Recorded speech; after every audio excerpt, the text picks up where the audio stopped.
ധനം അത്യാവശ്യമാണ് മഹർഷി.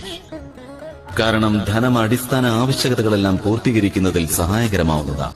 എന്നാൽ ആഗ്രഹങ്ങളെല്ലാം ആവശ്യകതകളാണെന്ന് തെറ്റിദ്ധരിക്കുന്നവർക്ക് എത്ര ധനമുണ്ടെങ്കിൽ തന്നെയും അത് പര്യാപ്തമായെന്ന് വരികയും. കാരണം ആഗ്രഹങ്ങൾ അനന്തമാണ്.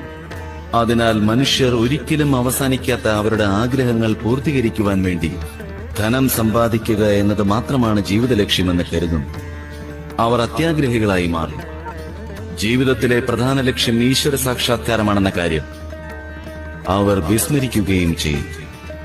അത്തരം അത്യാഗ്രഹികളായ വ്യക്തികൾക്ക് മൃത്യു വരിക്കുന്ന സമയത്ത് പോലും ദുഃഖമുണ്ടാകുന്നതാണ്. പ്രാപ്തമാക്കിയതൊന്നും മതിയായില്ല എന്നതും ഇനിയും ബാക്കിയുണ്ട് എന്നതും. ആ സമയത്ത് ക്ഷണനേരത്തേക്ക് പോലും അവർക്ക് ഈശ്വരനെ സ്മരിക്കുവാൻ കഴിയില്ല. സ്വന്തം ജീവിതം നിരർത്ഥകമായി എന്നും വ്യർത്ഥമായി പോയി എന്നും അവർ മനസ്സിലാക്കുന്നു.